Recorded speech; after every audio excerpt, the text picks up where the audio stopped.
네, 오늘 이 아침에는 골로새서 1장 21절에서 23절 말씀으로 복음이 추구하는 목표라고 하는 제목으로 말씀 증거하도록 하겠습니다. 바울은 오늘 본문에서 골로새 교인들이 이전에 어떤 사람이었는가라고 하는 것을 일깨워주고 있는 것을 보게 되어지는데요. 21절 말씀입니다. 전에 악한 행실로 멀리 떠나 마음으로 원수가 되었던 너희를 이라고 말씀하고 있습니다.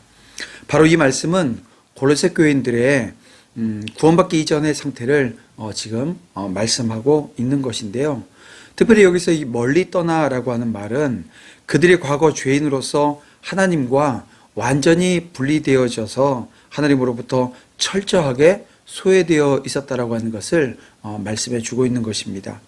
또한 마음으로 원수가 되었다라고 하는 표현은 하나님으로부터 멀어져 있던 골로새 교인들의 그 심각한 상태를 선명하게 보여주는 말씀이기도 한 거죠. 그러면 하나님과 원수된 상태는 어떤 상태를 말하는 것인가라고 하는 것입니다. 한마디로 말하면 영원한 멸망에 처해질 운명이었다라고 하는 것입니다. 영원한 저주의 상태로 희망이 없는 상태, 어떤 복도 기대할 수 없는 그 상태를 말합니다. 그러면 이유가 무엇입니까? 왜 그런 상태가 되었습니까? 하나님은 생명과 복의 근원이신데 그런 하나님과 원수가 되어졌다라고 하는 것은 바로 이 생명과 복과의 단절을 말씀하는 거죠.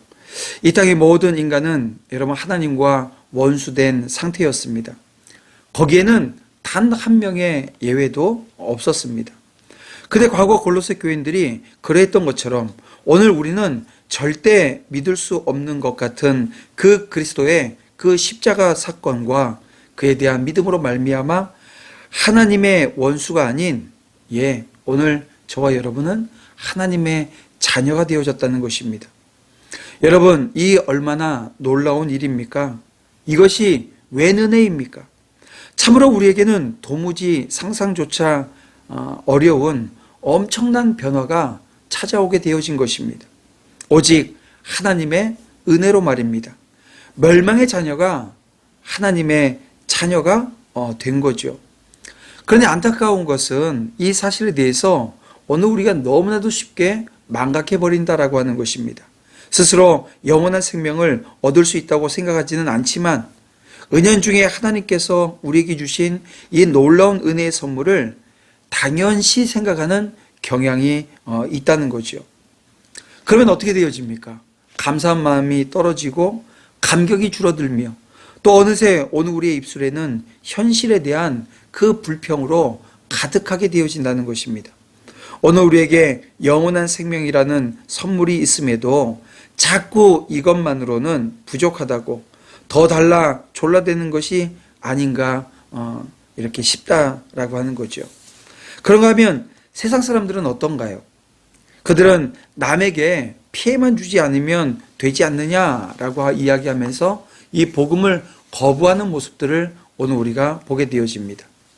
이들의 말이 진정 우리에게 그들에게 유익이 될까요? 그렇지 않습니다.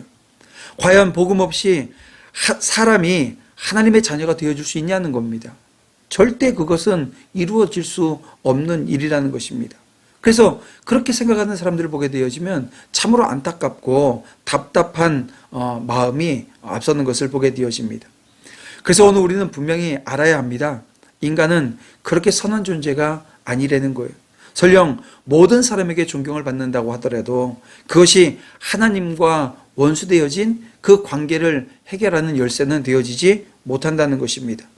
또한 하나님과 화목함으로 그의 자녀가 되어졌다 하더라도 오늘 우리가 잊지 말아야 할 것은 그것은 오늘 우리 스스로의 힘으로 되는 것은 아니다라고 하는 사실입니다. 때문에 우리는 늘 겸손해야 되고요. 감사해야 하는 것입니다. 따라서 나의 구원의 하나님으로 인하여 기뻐하리로다 라고 했던 이 하박국 선지자의 고백처럼 오늘 저와 여러분이 그렇게 함께 고백하며 나아가는 은혜의 역사에 있기를 주님의 이름으로 축원함을 드립니다. 그렇습니다. 악한 행실로 인해서 하나님과 원수였던 이 골로새 교인들은 예수님의 육체의 죽음으로 하나님과 화목하게 되었습니다. 그것은 그들을 거룩하고 흠없고 책망할 것이 없는 자로 세우기 위한 사역이었다는 것입니다.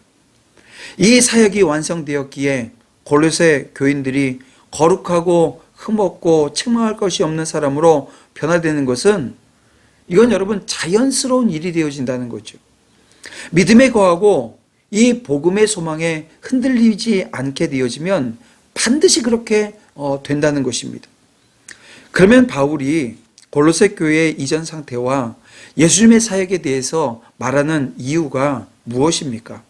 그리스도의 십자가 사역은 교회를 거룩하고 흠없고 책망할 것이 없게 세우기에 충분하다라고 하는 것인데요.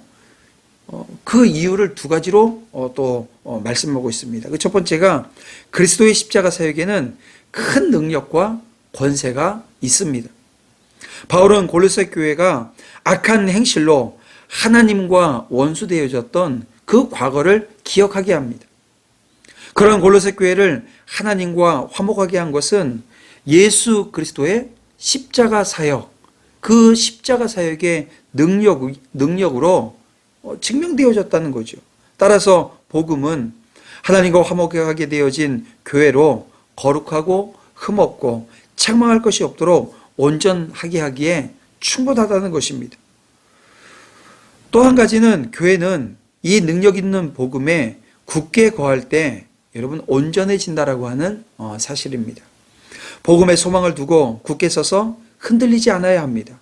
이 복음은 온 세상에 선포되었고 교회는 이 복음의 일꾼으로 부름받았다라고 하는 사실입니다. 여러분 복음은 예수님을 처음 믿는 자에게는 필요한 것이라고, 처음 믿는 자에게만 필요한 것이라고 여기는 경향 어느 우리 가운데 있지는 않은지요. 사람들은 복음을 불신자들이 구원받는데 필요한 것으로 여기는 그런 경우들이 있습니다. 그런 생각을 가지게 되어지면 이미 구원받았다고 여기는 사람은 어떻게 할까요? 복음에 대해서 관심이 없어져 버립니다. 복음을 하찮은 것으로 생각하는 그런 모습들이 나오게 되어지죠. 결과가 어떻게 될까요? 복음으로부터 멀어지게 되어집니다. 그렇게 되어지면 교회는 온전하게 하는 그 복음의 능력을 상실해 버리는 겁니다. 잃어버리는 거예요. 결국 거룩하고 흠없고 책망할 것이 없는 데까지 나아가지 못하게 되어진다는 것입니다. 그래서 여러분 이 시간 오늘 이렇게 주신 이 하나님 말씀, 이 짧은 말씀인데요. 이 말씀을 정말 잘 읽고 묵상해서 자기 자신을 점검하는 재료가 되어졌으면 좋겠습니다. 오늘 우리는 구원받는 자들의 능력이 되는 복음에 소망을 두고 있습니까? 그 믿음을 가지고 날마다 그 복음의 능력에 그 복음의 능력을 힘입기 위해서 매달리고 있느냐라고 하는 것입니다. 여러분 기억하세요. 복음에서부터 멀어진 교회는 구원의 능력을 상실해 버리게 되어집니다. 하나님의 복음으로서 이루길 원하시는 목표가 있어요. 바울은 복음을 전하며 목표하는 바가 바로 이 골로새 교인들이 거룩하고 흠없고 책망할 것이 없도록 하나님 앞에 세우는 것이라고 밝히고 있습니다. 복음의 목적은 교회를 거룩하게 세우는 것입니다. 하나님이 우리를 이 복음의 일꾼으로 부르셨음을 여러분 믿고 알고 있습니까? 온 마음을 다해서 그 목적을 추구하고 있느냐고요. 만약 우리가 다른 것을 쫓는다고 한다면 우리는 복음의 목적을 이룰 수도 하나님 앞에 설 수도 없게 될 것입니다. 다시 한번 이 아침 복음은 교회를 온전하게 하시려고 하는 하나님의 뜻을 이룰 수 있는 유일한 것이라고 하는 것을 기억하길 원합니다. 복음을 신뢰함으로 굳게 서서 이 복음이 가지고 있는 목표가 저와 여러분을 통해서 이루어지는 은혜의 역사, 하나님이 우리를 사용하시는 그 사역의 현장이 되어지는 오늘 우리 공동체가 되어지기를 주님의 이름으로 축원합니다. 기도드리겠습니다. 사랑의 하나님 감사합니다. 오늘도 복음은 교회를 또 성도들을 거룩하고 흠없고 책망할 것이 없도록 하나님 앞에 세우기 위해 주어졌음을 다시 한번 깨닫습니다. 이제 이 복음으로 자기 자신을 새롭게 하며 이 복음으로 나를 세워나가며 이 복음으로 사명 감당하는 자리에 모든 성도들이 동참할 수 있도록 주님 은혜 내려 주시옵소서. 예수님의 이름으로 기도드립니다. 아멘.